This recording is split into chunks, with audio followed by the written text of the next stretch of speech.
Madyaw nga adlaw, ako si Ate Jen, ang inyong ate sa tambag-tambag ug kaon-kaon.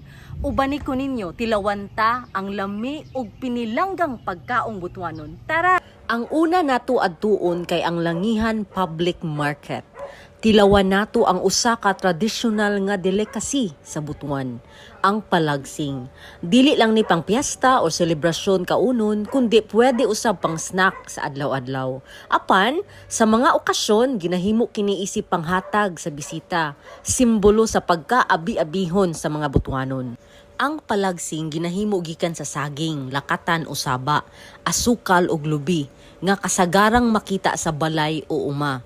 Ang pinaka-espesyal ani kay ang pagbalot sa dahon sa saging ug ang pagsingaw maugid na ang naghatag sa authentic nga lami sa Butuanon nga palagsing. Atong tilawan, lami gid siya. Chewy siya nga tamis. Sakto ra. Simple pero grabe kalami. Makita gyud nimo ang singaw ug ang dahon sa saging na ay natural nga humot. Usa ko ni Hawa, nakichika-chikas ako ila ante ug sa uban mga namaligya. Samtang naapa ko didto, nakahuna-huna kog pangutana kang ante kung naa ba siya'y paboritong Butuanon nga pulong. Madyaw nga hinaat. Maayong buntag. Maayo yung kabuntagon diri te. Oh, maayo. Thank you te. Te salamat.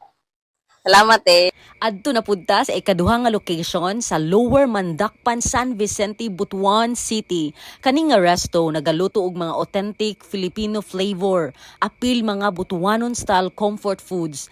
Pero sa tinuuray lang gyud, action gyud ko kabalaka kay basin kulangon akong dala nga kwarta. Normal ta or ba yata? Bitaw, move on ta. Nindutan kaayo ko sa kahimtang sa lugar. Bisan simple, ramdam kaayo ang pagkabutuanon vibes. Samtang nagpaabot ko sa pagkaon na ay lalaki na sigig tan-aw sa pagtadtad sa lechon.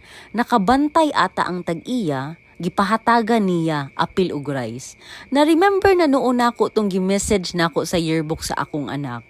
Dili man nato kaya mahimong pinaka-bright ug pinaka-the best sa tanan, pero kaya nato kanunay magpili nga mahimong buutan sa tanang lugar ug sa tanang higayon. So mauto na kung nindot ang kasing-kasing sa tag-iya, makita pud na sa kanindot sa iyang lugar. Karon gihatagan ta og higayon nga makasulod sa ilang kusina. Atong makita unsaon nila pag-andam sa tanang lamas ug pagkaon. Daghan sila gipangluto nga Butuan style comfort foods. Pareha sa adobong hito, ginataang hito, beef bulalo, grilled hito o grilled bangus.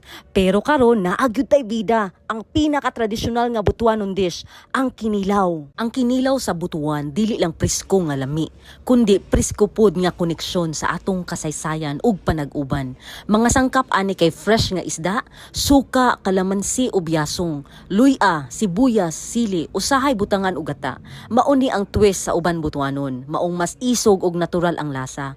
Halinon kaayo ni labi nagmagtapok-tapok ang mga barkada ug pamilya sa dagat, dili gyud ni mawala sa lamisa sa mga Butuanon. Naghisgot naman tag lamisa, ato nang iplastar ang tanan pagkaon aron makakaon na ta. Alina! Kaon na kita! Gaina ra gyud ko naibog aning pipino, lami gyud ang kinilaw, presko kaayo ang isda. Lahi ra gyud kung daghan mo mangaon, mas mulami gyud ang pagkaon. Sa dili pa ko muuli, gipangutana nako ang tag-iya kung unsa iyang ikasulti sa mga Butuanon. Ang mga Butuanon, masipagon ug mga manuluyon gina sila. Salamat kayo ma'am. Salamat. Thank you. Nakauli na ta, pero dili gud kumpleto ang lakaw kung wala tay madala nga Butuanon pasalubong para sa atong mga mahal sa kinabuhi. Mga anak, unsa inyong ikasulti?